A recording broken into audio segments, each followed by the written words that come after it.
Muito bem, nesse segundo bloco do nosso programa Em Busca das Origens, vamos conversar com outro especialista, outro cientista criacionista, que é o Dr. Naor Neves de Souza Júnior. Ele é geólogo formado pela Unesp e tem um doutorado em engenharia pela USP, a Universidade de São Paulo. Ele também preside aqui no Brasil a filial do Geoscience Research Institute, que é o GRI, que é um centro de pesquisas criacionista sediado em Loma Linda. A sede brasileira fica no NASP, que é o campus em que o Dr. Naor também leciona. Dr. Naor, tudo bem? Tudo bem, Michel. É um prazer estar aqui participando desse projeto tão interessante. Que bom. Um dos assuntos assim que causa uma certa controvérsia quando a discussão é criacionismo e evolucionismo é justamente a coluna geológica, né? O senhor poderia explicar um pouquinho para quem está nos assistindo, o que vem a ser realmente a coluna geológica e como que o criacionista interpreta isso? Ok. Vamos entender de uma maneira mais contextual. O globo terrestre, por inferência geológica, não temos dados assim objetivos e precisos a respeito, ele imagina que o interior da Terra seja composto de material ferro e níquel, seria o núcleo da Terra. Envolvendo esse núcleo existe um manto, uma camada espessa também, e seria uma casquinha do globo terrestre, nós temos a crosta ou litosfera. A parte superior dessa crosta ou litosfera é o local de acesso ao geólogo, onde ele tem a oportunidade de conhecer um pouquinho mais a respeito da Terra. Mas, conhecendo essa parte tão delgada, eu vou tentar compreender todo o globo terrestre, é difícil. Então, as referências são muito grandes. Agora, como a coluna geológica se formou? Aquela parte mais delgada, é o objeto de estudo do geólogo. Mais especificamente, a coluna geológica que contém fósseis, nós chamamos de fanerozoico, do grego faneros, visível, zoico, vida visível. Então, vai do Cambriano até o recente. Ao estudarmos realmente essas camadas geológicas repletas de fósseis, temos uma frase utilizada, um princípio da geologia. O presente é a chave do passado. Essas camadas sedimentares que contêm fósseis, elas são camadas espessas e extensas, que estão realmente no contexto de grandes bacias sedimentares. Por exemplo, só aqui na América do Sul, no Brasil, nós temos 3 grandes bacias sedimentares. A bacia do Parnaíba, que fica na região norte, a bacia do Paraná e a bacia do Amazonas. A do Paraná, eu estudei de maneira mais detalhada, é uma bacia que tem... o termo bacia é interessante, a parte central dela, é a parte mais espessa, em torno de 7 quilômetros de espessura de material sedimentar, com fósseis. Desses 7, 2 quase são de rocha vulcânica, é a minha área. Uhum. E numa área de mais ou menos 1.200.000 km². É muita coisa. E repleto de fósseis, né? Isso em toda a superfície da Terra. Nós poderíamos, assim, só para ilustrar, Sim. Imaginar a coluna geológica como um bolo de camadas? Isso, com exatamente. Cada camada sendo superposta? Mas são camadas com 100, 200, 300 metros de espessura, certo. Áreas de centenas de milhares de quilômetros quadrados, não é?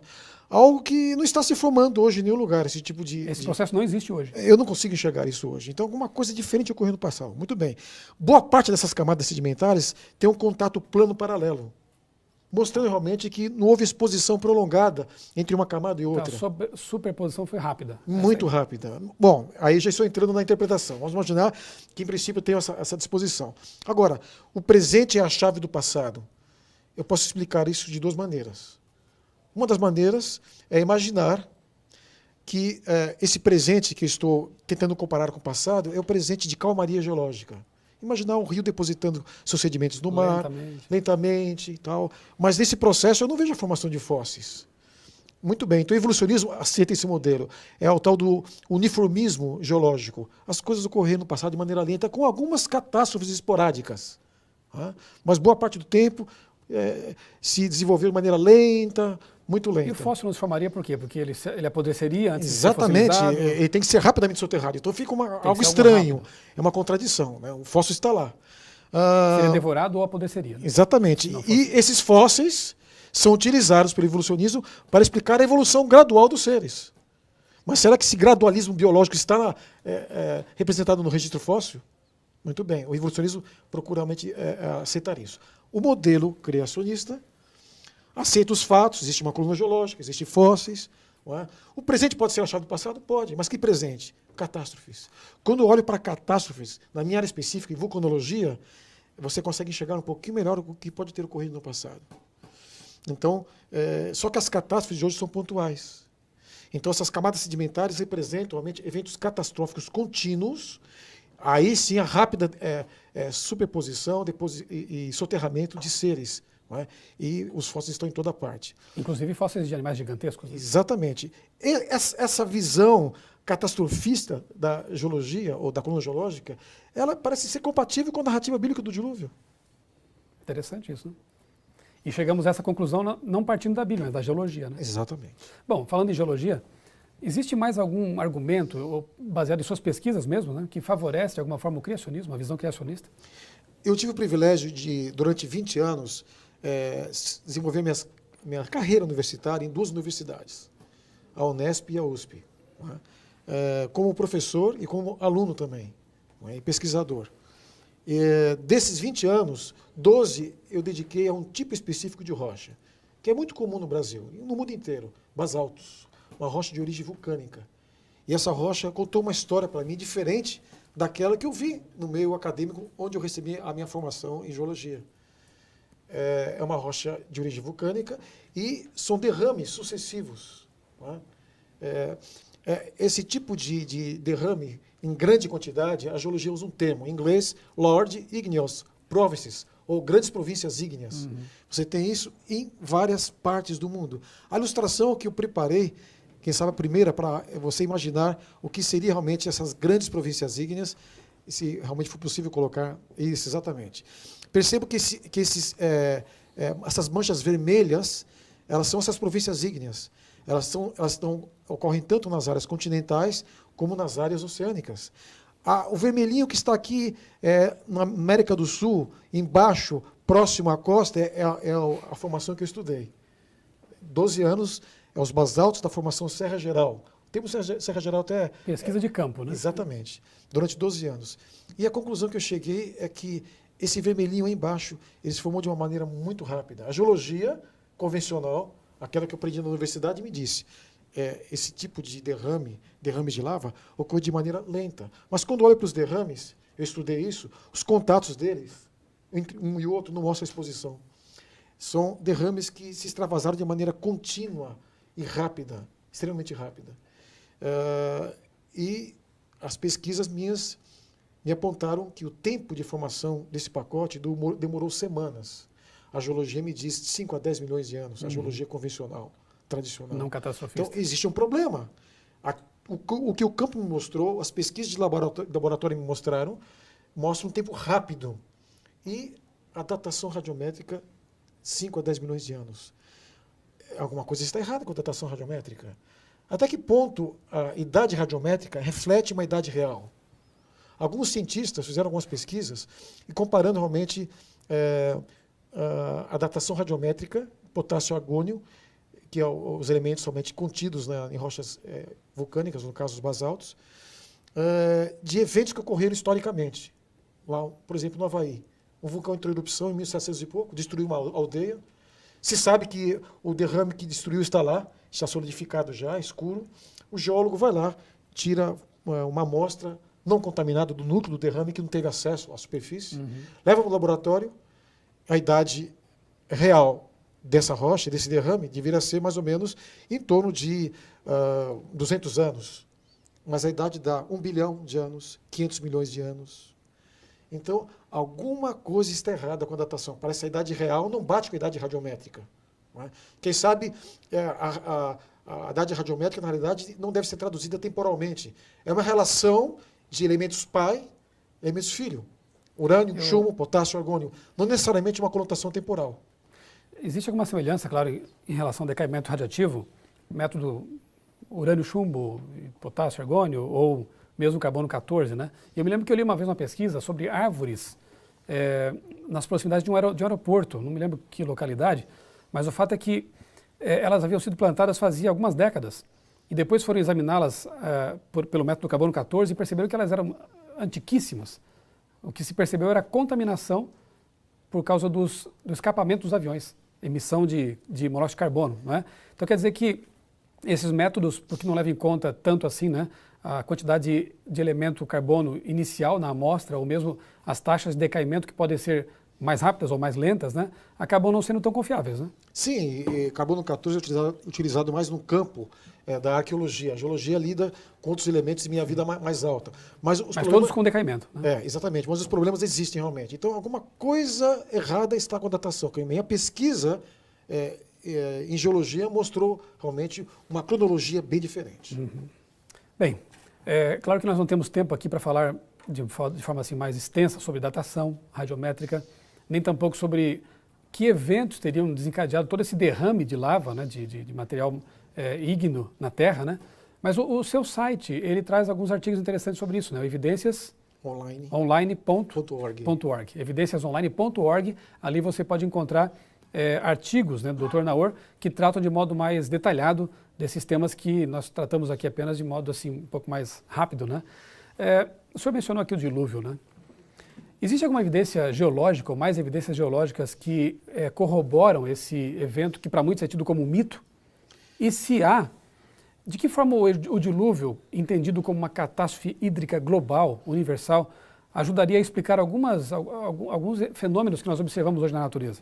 Ok. Eu quando comparo, por exemplo, fenômenos vulcânicos que ocorrem hoje na Islândia, por exemplo, com as rochas que eu estudei, eu vejo muita semelhança, inclusive com o vulcanismo catastrófico que ocorre realmente na Islândia. Agora, esse meu estudo particular, científico, me levou a algumas correlações bastante interessantes, que não são minhas. Está na literatura convencional da geologia. Ou seja, o que provocou realmente esses grandes derrames de lava em todo o globo terrestre? Aquelas manchinhas realmente que nós notamos. A segunda ilustração nos dá uma ideia. Eu gostaria que fosse colocado uma ilustração que mostra que essas grandes províncias ígneas, de alguma forma, elas estão ligadas com outros fenômenos também globais. Por exemplo, ela está lá em cima, no canto superior direito, as grandes províncias ígneas, mas parece que tem uma setinha que provoca esse processo, está no meio, impactos de gigantescos meteoritos e cometas. E há evidências disso, né? Isso está na literatura. Não é? Esse mesmo fenômeno geológico global, nós vemos vestígios desses impactos em todo o sistema solar. A luz está repleta deles, inclusive aqui na Terra. Crateras. Exatamente. Está lá a fragmentação da crosta e tectônica de placas. Mais embaixo, leva também, no canto esquerdo inferior, a ação devastadora de grandes volumes de água. Hoje os geólogos sabem que os meteoritos que caíram na água geraram tsunamis enormes, com quilômetros de altura. Eles varreram a superfície da Terra. Levaram tudo pela frente.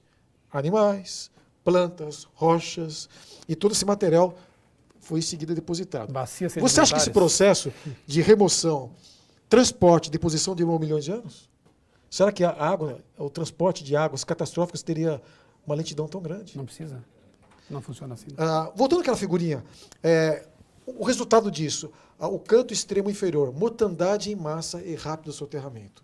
E embaixo, extensas e espessas deposições sedimentares. Então, o que eu estudei lá em cima, no canto direito superior, grandes províncias ígneas, faz parte de um quadro mais amplo, envolvendo outros tipos de fenômenos globais. Isso ocorreu de maneira muito rápida. Então, esses dados recentes apontam realmente para uma catástrofe geológica de proporções globais, que, para mim, está em pleno acordo com a narrativa e a cronologia do dilúvio de Gênesis. Doutor Naor, um desafio. Em um minuto, a extinção dos dinossauros. Esse assunto é recorrente quando se fala em criacionismo, evolucionismo, né? Teria alguma relação com essa catástrofe? Não só os dinossauros, foi mencionado mortandade. São os mais famosos, né?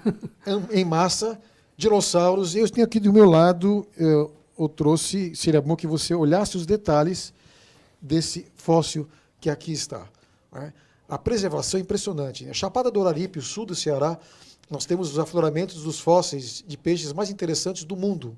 Não é? Muitos estão em posição de agonia, comendo o seu último peixinho, né? Um engolindo o outro, e foram realmente soterrados em vida. Não é?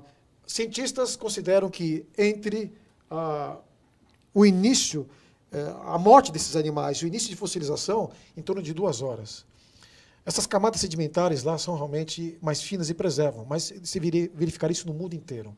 Dinossauros, peixes, todos os fósseis representam essa mortandade em massa que a Bíblia realmente, de maneira simples, uma linguagem não científica, mas bastante eu diria, condizente com a realidade dos fatos, aponta para um dilúvio de proporções globais. Inclusive, eu li que a maior parte dos fósseis de dinossauros, ela mostra o seguinte: eles morreram em estado de sufocamento, porque eles têm a boca semi-aberta, a cauda retorcida, o que mostra agonia mesmo. Então foram pegos de surpresa. Boa parte dos dinossauros estão nessa posição. Já que mencionou aí Santana do Aripe, né? Recentemente foi descoberto o primeiro fóssil de camarão em todo o mundo, lá. Só que aquela região está bem longe do oceano, né? Alguma coisa aconteceu ali, né? Exatamente. 95% dos fósseis no mundo inteiro, em áreas continentais, são de origem marinha.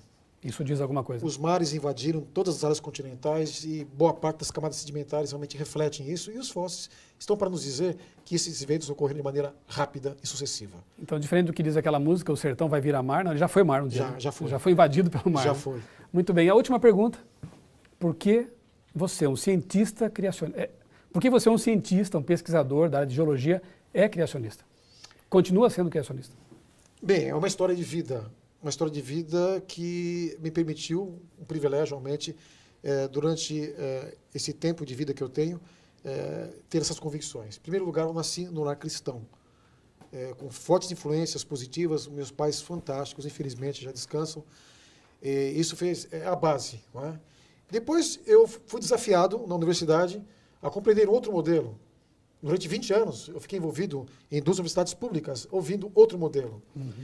A partir do momento que eu entendi esses modelos e tive liberdade para realmente entender o que a geologia explica e aquilo que os fatos me mostraram, aqui as pesquisas me mostram, as minhas convicções foram fortalecidas, convicções criacionistas. Então, eu confesso que a minha experiência acadêmica, a minha convivência familiar, a minha comunhão com Deus, meu conhecimento de um Deus pessoal através do estudo sistemático da Bíblia, me permite realmente concluir que a Bíblia é um livro digno de confiança. O relato das origens, inclusive da vida, dos fósseis, realmente são relatos históricos que podem ser confiáveis. Eu creio que, em princípio, todo cristão deveria ser um criacionista.